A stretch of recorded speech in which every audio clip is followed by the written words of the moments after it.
দেব বলে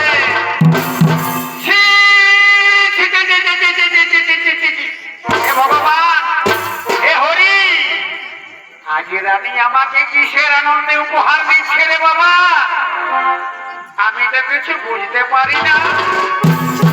বলি কই কিসের আনন্দে তুমি আমাকে উপহার দিচ্ছ রানী? মন্থরা রে, তুই কি জানিস না আগামীকাল সুপ্রভাতে আমাদের জ্যৈষ্ঠ পুত্র রাম রাজা হবে? সেই আনন্দে আমি তোকে তো একটি সুন্দর গলার হার দেব।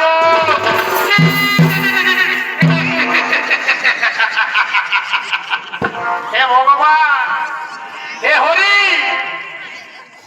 কোন মারি ভয়াই খুঁটাটা গাড়িয়েছিল? এই খুঁটাটা ওস্তাদ ভোলানাথ মাতই গাড়িয়েছে। লতর ফটর লতর ফটর এই মারি ভয়াই খুঁটাটা গাড়িতেও জানে না। আমার কোমরটা যে একেবারে রটমট হয়ে গেল। জি বাবা, তোমরা হাসছো। আমি বুড়া মায়ের রক্ত বজিরে হলি খুঁটা গায়ে তোমরা হাসছো। তোমরা নাই বুঝাবে, তোমরা এমনিই থাকবে। আমার মতন তো হাজ এমনি কি বললে রানী? রাম রাজা হবে, সেই আনন্দে তুমি আমাকে সোনার হার দিচ্ছ। কিন্তু তুমি কি জানো, রাম যদি রাজা হয় তাহলে তোমার পুত্র ভরত হবে দাস। না মন্থরা, এ কথা তুই বলিস না রে। আমাদের জ্যেষ্ঠ পুত্র রাম আমার পুত্র ভরতকে সে যে প্রাণের চেয়েও বেশি ভালোবাসে। ধরিদার বাবু, এ ভুল রানীকে তুমি বুঝাতে নেবা। আমি রানীকে যে কি করে বুঝাতে পারি? একটি কথা কান খুলে শুনে রেখো, রাম যদি রাজা হয় তোমার পুত্র ভরত হবে দাস। আর তুমি কি হবে জানো? তুমি হবে কৌশল্যা দাসী। আমি কেন দাসী হতে চাই না রে? আমি রাজরানী হয়ে থাকতে চাই। আমি রাজরানী থাকতে চাই।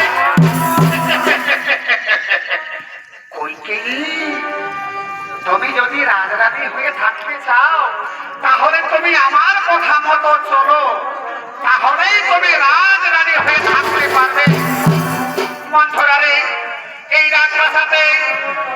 রাজপ্রাসাদে তুই ছাড়া এখন আমার কেউ নেই। তুই একটু বুঝিয়ে বল না আমি কি করব? তুই আমায় যে পথে নিয়ে চলবি আমি সে পথেই চলবো। বলবো, অবশ্যই বলবো। সোনারানী, আমি তোমাকে শিশুকাল হতে কোলে পিঠে করে মানুষ করেছি। তোমার দুঃখ, তোমার যন্ত্রণা সহ্য করতে পারবো না। সোনারানী, তোমার মনে পড়ে সেই তখন পর্যন্ত না শ্রীরামের নিয়ে প্রতিজ্ঞা করছে, কিছুতেই তোমার কথা তুমি বলবে না। ওই দেখো মহারাজের দিকে যাচ্ছে রানী। আমি এখন আছি রানী, ও ছাড়া যেন আমার মনে থাকে।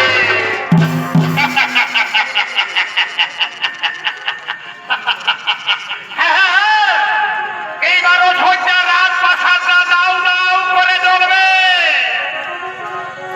আর আমি দাসী মন্থরা,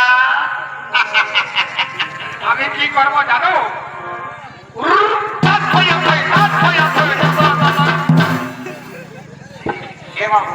আইনাটুকু লেগে রাখে। ও দিদি আছে, সেই জন্য দল লাগছে। থাকো থাকো, আমি নিজেই যাবো।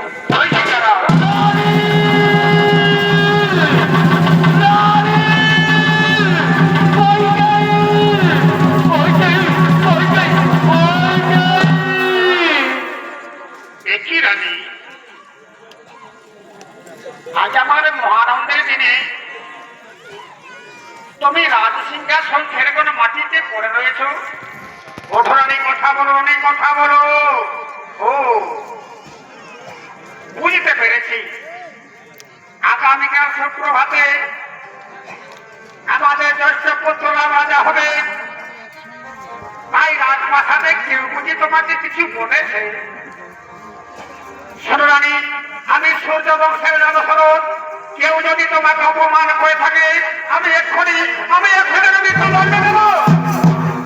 রানী, এমন করে মুখ ফিরে থেকো না রানী, তুমি তো সবই জানো রানী। আমি সব রাত্রি চেয়ে তোমাকে বেশি ভালোবাসি। ও, বুঝতে পেরেছি। আগামীকাল সুপ্রভাতে আমার জ্যেষ্ঠ পুত্র রাম রাজা হবে, সেই জন্য বুঝি তুমি আমার কাছে কিছু পেতে চাও। শোনো রানী, আমি সূর্য বংশের দশরথ, আমি আমার জ্যেষ্ঠ পুত্র রামের শপথ করছি, তুমি আমার কাছে যা চাইবে আমি তোমাকে তাই দান করব। মহারাজ, কি বলবে মহারাজ? আমি যা চাইব তাই আমাকে দান করবে? হ্যাঁ রানী, হ্যাঁ। সূর্য বংশের রাজা কোনদিন মিথ্যা বচন দেই না। বলো রানী, তুমি আমার কাছে আজ কি চাও? মহারাজ, তোমার মনে পড়ে সেই দিনের কথা? দেবাসুর সংগ্রামের সময় তুমি অজ্ঞান হয়ে পড়েছিলে, আমি তোমাকে অতি সেবা যত্ন করেছিলাম, তবে তুমি জীবন ফিরে পেয়েছিলে, মনে আছে তো মহারাজ?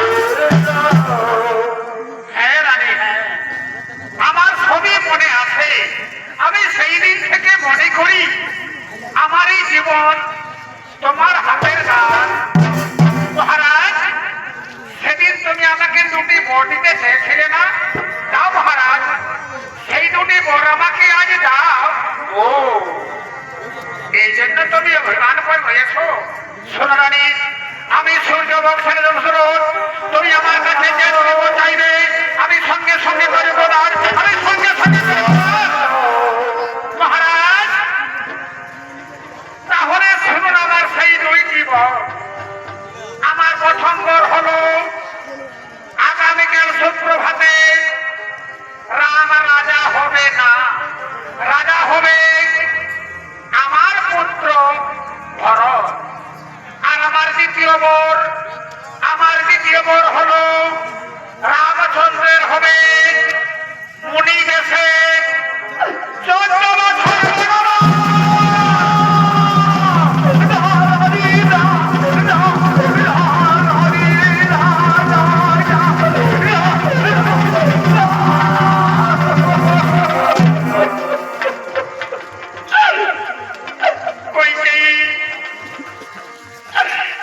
তুমি আমায় কি কথা শোনালে রানী? তোমার পুত্র ভরত হবে অযোধ্যা রাজা, আর আমার প্রিয় পুত্র রামের হবে 14 বছর বনবাস। না না রানী, আমি রামকে বনবাস দিতে পারবো না রানী, আমি রামকে বনবাস দিতে পারবো। মহারাজ, তুমি না সূর্য বংশের রাজা, সূর্য বংশের রাজা জগতের মিথ্যা বচন দেই না। তুমি যদি বাক্য লঙ্ঘন না করো, তুমি যদি বাক্য প্রতিজ্ঞা নষ্ট করো, তাহলে সূর্য বংশের কলঙ্ক হবে তুমি, সূর্য বংশের কলঙ্ক হবে তুমি। রানী, এত বড় শাস্তি আমায় দিও না রানী। তোমার পুত্র ভরতকে তুমি অযোধ্যা রাজা করো, আমি স্বীকার করে।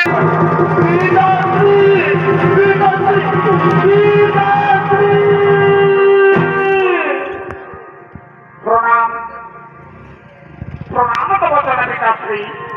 দেখি পিতা, আজ রাজ সিংহাসন ছেড়ে কিনা মাটিতে পড়ে রয়েছ, আমি তোমার জ্যেষ্ঠ পুত্র রাম। কথা বলো পিতা, কথা বলো পিতা, কথা বলো।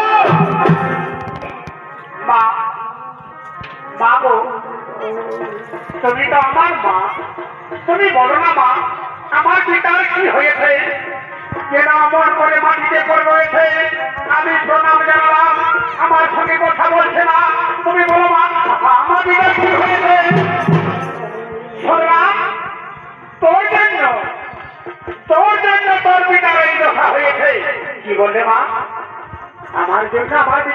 কথা হয়েছে তুমি বলো মা আমি কি করলে আমার পিতা সুস্থ হয়ে উঠবে তুমি বলো না তুমি আমায় বলো শুনলাম তোর পিতার কাছে আমি দুটি বড় আমানত ছিল সেই দুটি বড় পেয়েছি বলে আমায় দিতে পারে না যার জন্য তোর পিতার এই কথা হয়েছে তো হয়ে পিতা আমি সব করবো তুমি আমায় বলো না তুমি আমায় বলো শুনলাম আমার কথাম্বর হলো আগামীকাল সূত্রভাবে তুই রাজা হবি না রাজা হবে আমার পুত্র ভরত আর আমার দ্বিতীয় বর হলো তোর হবে মুনি বেশে 14 বছর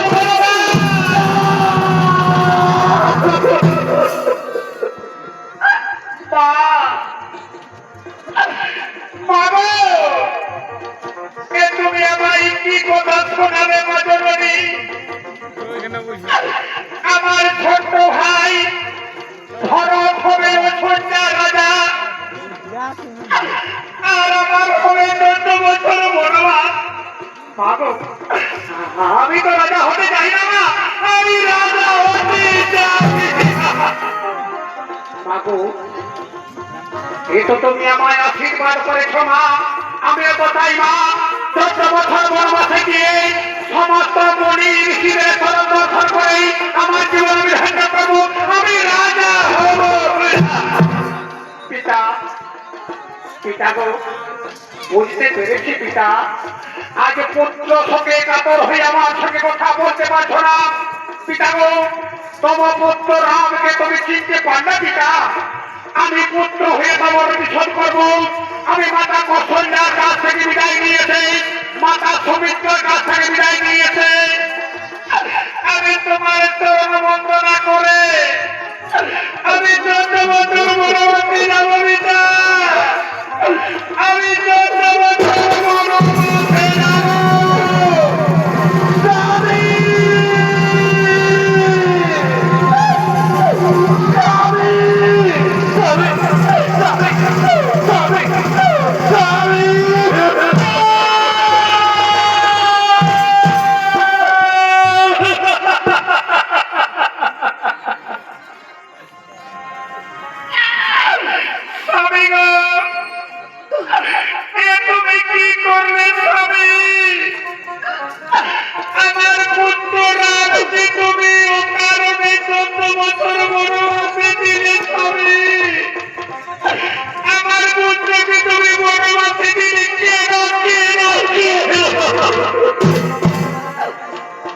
কৌশল্যা তুমি এসেছো রানী আমার কোনো দোষ নেই রানী আমার কোনো দোষ নেই এই মুখে নারী এই রাগিনী এই কালহাবিনী এই রাগিনী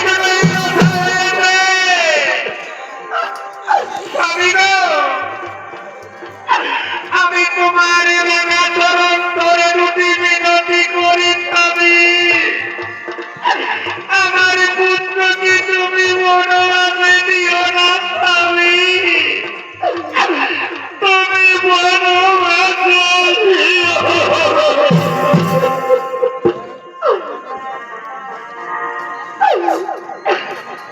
ও রাম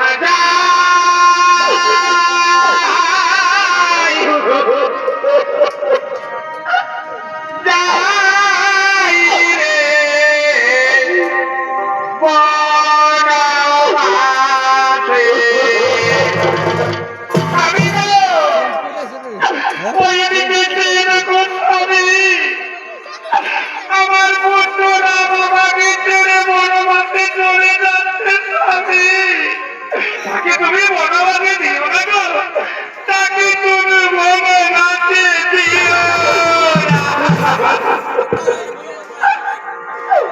ও রাম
আমি কেমন করে বাঁচবো বাবা, আমি কেমন করে তুই আমার জীবনে পুত্র, তুই রে সাধে তুমি